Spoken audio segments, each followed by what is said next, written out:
SCO meeting के बाद से ही ये धारणा बनने लगी थी कि चीन ने भारत को हाईजैक कर लिया है और भारत अमेरिका की काट निकालने को चीन की गोद में जा बैठा है। और ऐसा कुछ एससीओ मीटिंग में होता हुआ भी देखा गया था कि कैसे चीनी राष्ट्रपति शी जिनपिंग पीएम मोदी का हंस हंस कर स्वागत कर रहे थे, कैसे हर एक मोर्चे पर भारत का साथ देने की बात कही जा रही थी। लेकिन इसके पीछे भी एक बड़ी वजह छिपी थी जो अब सामने आ चुकी है। दरअसल भारत और चीन दोनों ही एक दूसरे को कमजोर होता देखना चाहते हैं। खासकर बात करें भारत की, तो भारत तो यही चाहता है कि चीन की वर्तमान में अर्थव्यवस्था गिरती है तो हमें फायदा मिले, खासकर ट्रंप के कार्यकाल में ही। और अब जो खबर आई है उससे आपको समझ आ जाएगा कि एससीओ में भारत को चीन क्यों इतना महत्व दे रहा था। दरअसल खबर आई है कि चीन की अर्थव्यवस्था एक बार फिर से डिफ्लेशन में जा चुकी है, मतलब कि देश के अंदर चीजों के दाम तेजी से गिरने लगते हैं। अब आपको लगेगा कि ये तो अच्छी बात है, जनता का तो इसी में फायदा है, लेकिन ऐसा नहीं है।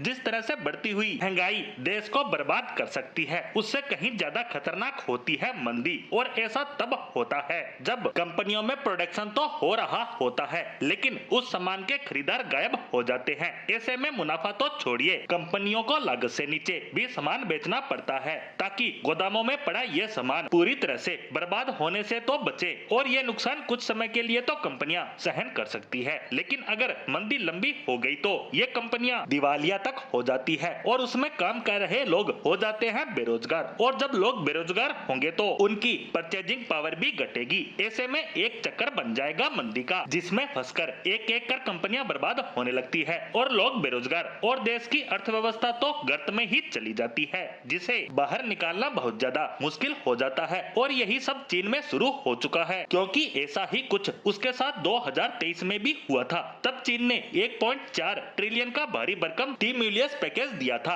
अपनी कंपनियों को बचाने के लिए, लेकिन वो डोज खत्म होने लगी तो इन्होंने 400 बिलियन कंपनियों को कैश बांटे ताकि उन्हें बचाया जा सके, लेकिन अब वो भी फेल हो चुका है और अब चीन की इकोनॉमी लगातार गर्त में जा रही है। और इसीलिए शी जिनपिंग पीएम मोदी और रूसी राष्ट्रपति पुतिन को इतनी अहमियत दे रहे थे, क्योंकि भारत से कई गुना ज्यादा चीन और रूस को हमारी जरूरत है अमेरिका को काउंटर करने के लिए, ताकि वो पूरी दुनिया से कह सके कि हमारी तिकड़ी मजबूती के साथ खड़ी है। और ये साथ चीन को तब तक चाहिए जब तक कि चीन कमजोर है। जब वो फिर से पटरी पर आ जाएगा तो वो भारत को पूछेगा तक नहीं। ऐसे में भारत भी यही चाहता है कि चीन अभी से इतना ज्यादा कमजोर हो कि संभलना तक मुश्किल हो जाए, तभी वो हमारे साथ खड़ा रहेगा। और ऐसा होता है तो अमेरिका को भी भारत की ताकत का एहसास हो जाएगा, तभी वह भी लाइन पर आता दिखेगा। लेकिन ये सारी जियोपॉलिटिक्स जो फिलहाल दिख रही है वो तभी तक है जब तक ट्रंप राष्ट्रपति पद पर है। उसके बाद ये सारा परिदृश्य एकदम से पलटता नजर आएगा। तब चीन भी भारत को आंख दिखाए तो अचंभा नहीं होगा। इसीलिए